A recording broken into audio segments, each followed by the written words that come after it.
In this video, we're going to demonstrate how we use TEISS to put together the point source section of the mock level 4 EI.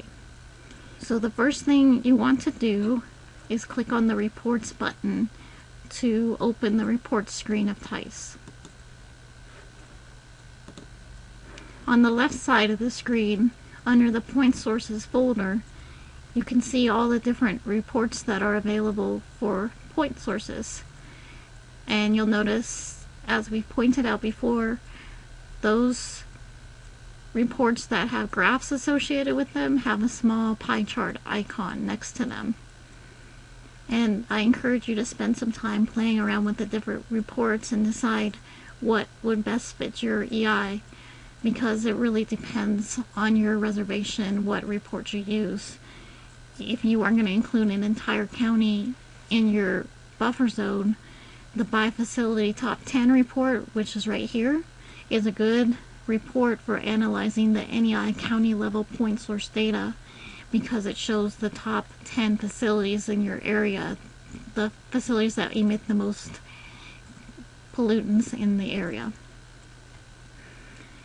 If your reservation is smaller and you only have a few point sources, like less than 10, that report wouldn't be very useful for you.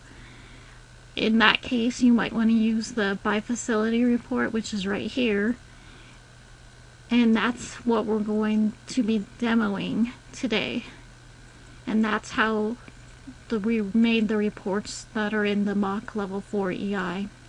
So in that report, I'm just going to specify the 5 facilities that I identified in my buffer zone, and we're going to talk more about how you put that buffer zone into your TEISS project in the next module. So I'm going to click on 5 facility,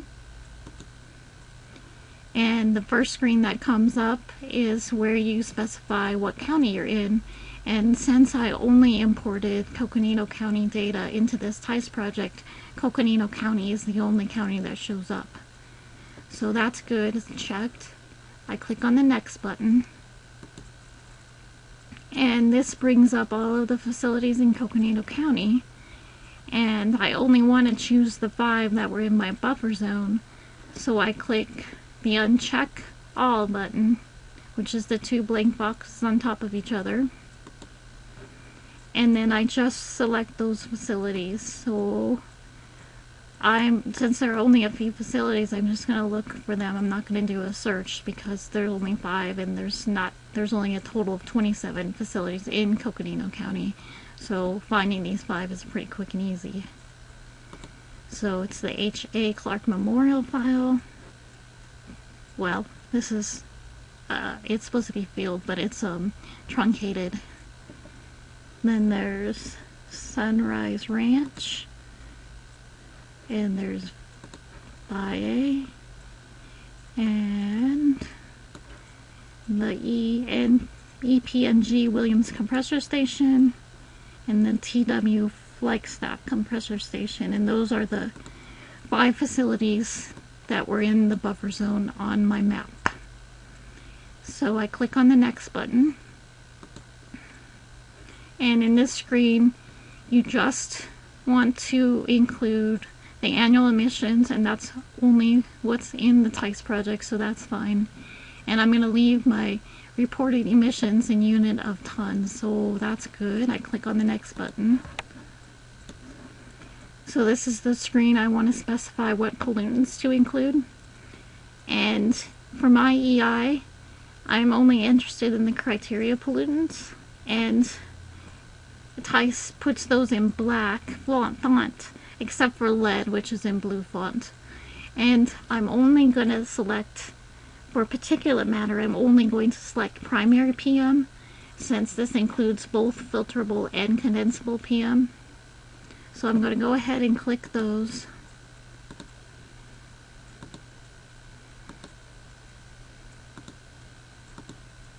And lead, and click on the next button. In this screen, I'm going to leave the defaults because I'd like to see the vertical bar chart, and everything else looks fine to me, so I'm going to click on the finish button. And that brings up the report, and the first page of the report shows the lead emissions for those facilities. And you'll notice here that there's only 3 facilities versus the 5 that I had selected. And the reason for that is because those other 2 facilities did not report lead emissions. And you'll see right here that we have 14 pages in this report.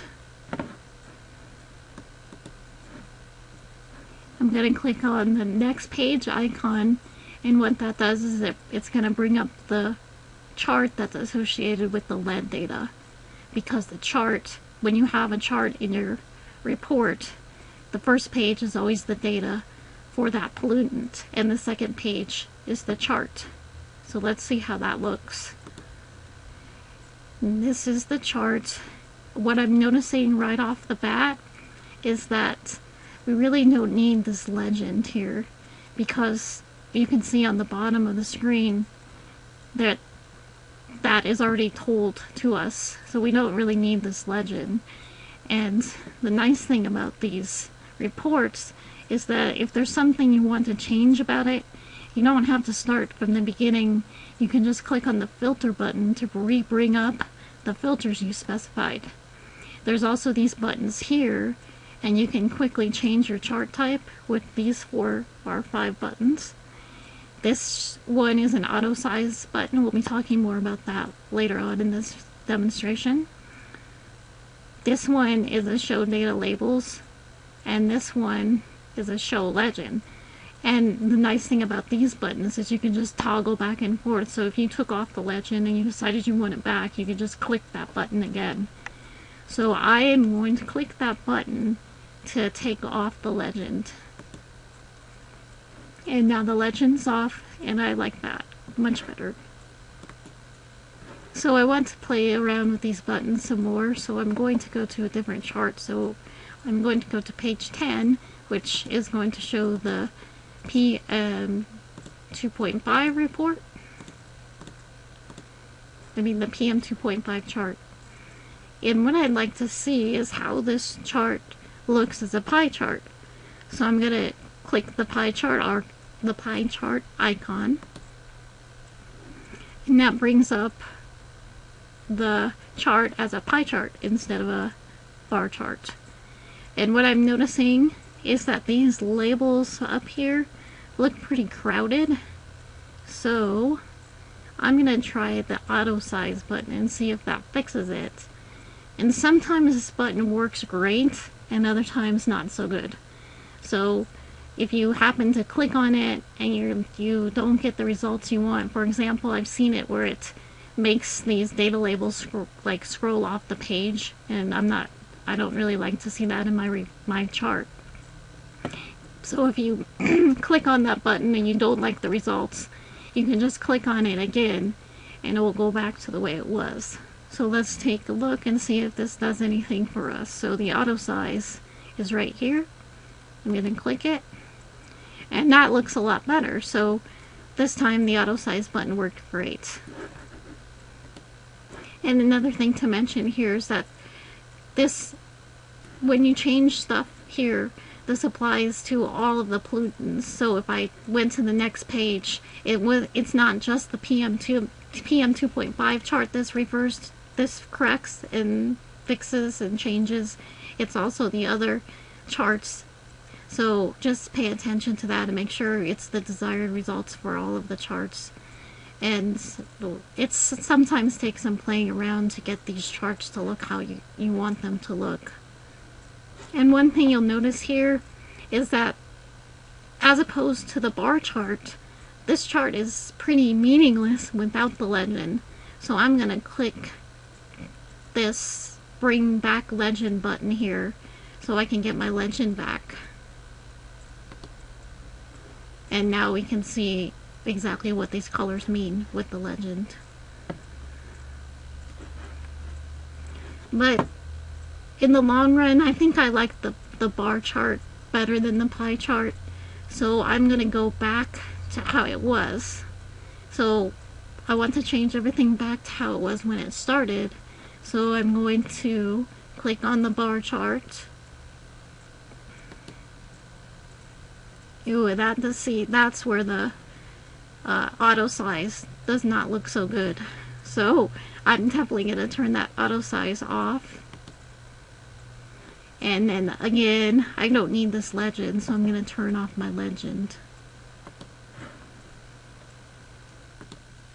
So now that I've got the report looking how I want it to look, it's ready to export or save into a different file format so you can get it into your hard copy written EI. So the way to export TEISS reports is to use this button that looks like an envelope here. And when you click on it, it shows first the format. So if you click on the down arrow button here, there's a whole bunch of different formats you can export your report in. And the one I suggest is Microsoft Word, because that's the easiest one to work with in terms of getting your TEISS report into your written EI report. And if you need to edit anything about the TEISS report, such as the font size, you can do that in Microsoft Word. So I'm going to select Microsoft Word, and the destination just leave as disk file. That means it's just being saved to your computer. And then click the OK button. And this export options screen comes up. And this is just asking what pages do you want to include in this report. And you can click all, or you can select just a few pages, but we're just going to leave all pages selected because we want to include them all in our report. So we'll click OK. And this brings up the screen where you need to browse to where you save your files. So make sure you save this in the course folder that you made on your computer, and also please make a note in your TEISS notebook where you saved this file and what name you gave it. So I'm going to go to the folder that I set up for this, and I'm going to give this a more descriptive name so I know what it is. I'm going to do point sources in buffer zone, and then click on the save button. And that's all you need to do to save that file outside of TEISS.